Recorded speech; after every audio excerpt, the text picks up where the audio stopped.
Baik, baik, Bismillahirrahmanirrahim. Assalamualaikum warahmatullahi wabarakatuh.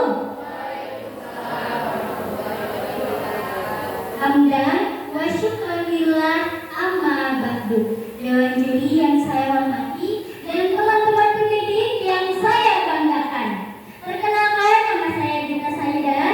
Saya perwakilan dari Karang Pawitan. Ada yang mengatakan bahwasanya Indonesia Emas tahun 2045 itu tidak dibentuk di bangku universitas, melainkan di atas karpet warna-warni kelas TK kita hari ini.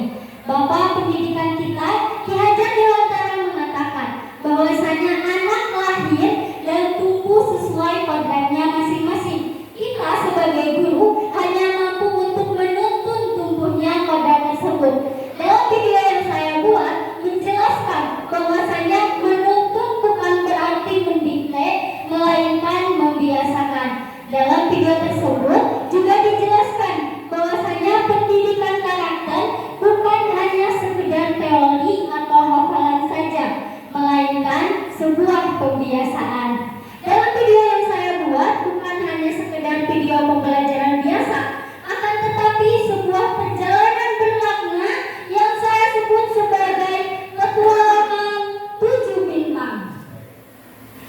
Dewan juri dan teman-teman pendidik semua pasti bertanya, mengapa saya mengambil judul petualangan 7 bintang? Mengapa tidak petualangan 7 bulan atau petualangan 7 matahari? Jawabannya sangat sederhana, karena saya ingin setiap anak merasa bahwa menjadi seorang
menjadi lebih meningkat setiap hari, baik di rumah maupun di sekolah. Selanjutnya yaitu makanan sehat dan bergizi. Kami menyebutnya sebagai energi bintang lezat, sehat dan mantap, di mana anak-anak dibiasakan untuk membawa bekal dari rumah dengan menu makanan sehat dan bergizi.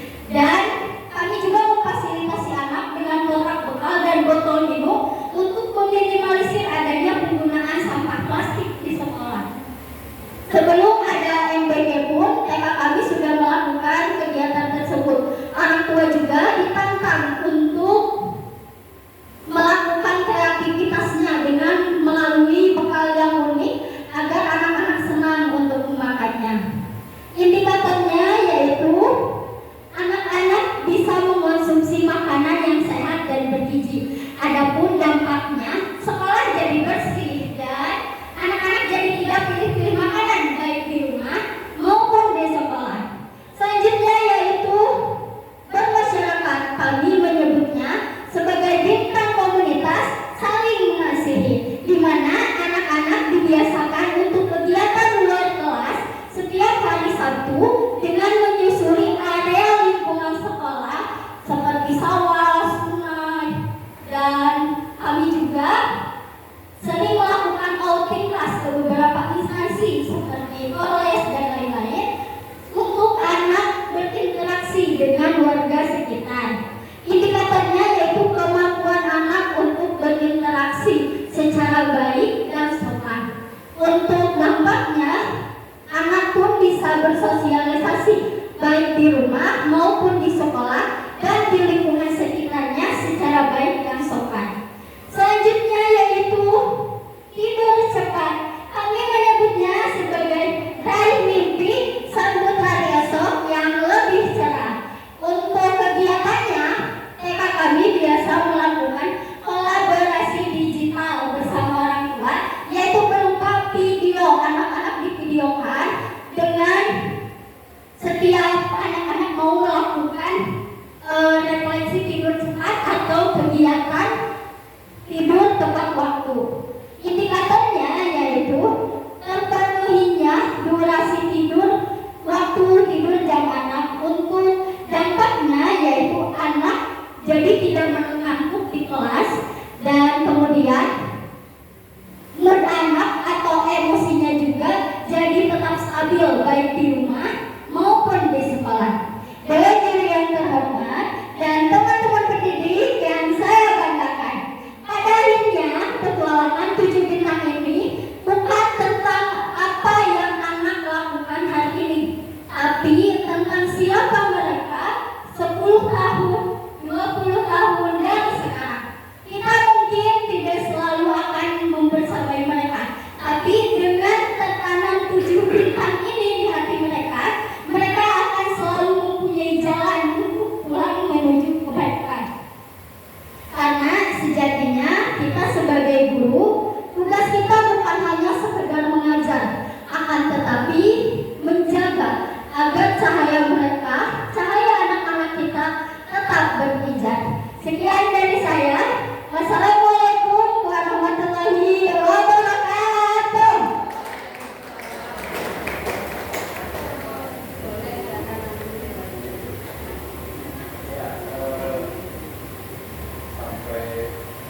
Kesimpan ya.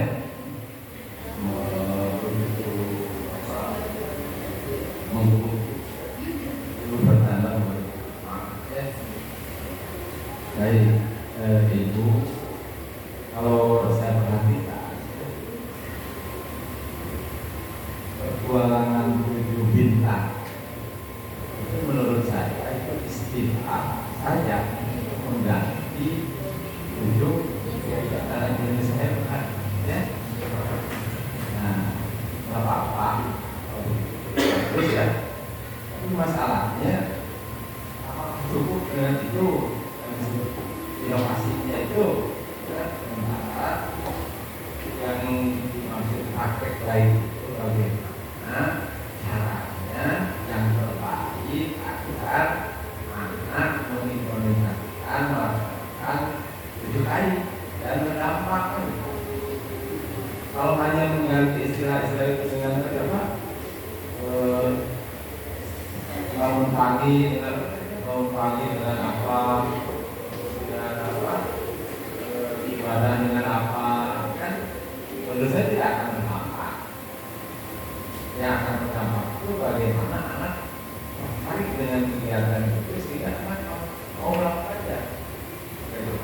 Yang saya minta penjelasan dari itu, di mana poinnya bahwa apa yang dipaparkan ibu itu merupakan yang terbaik.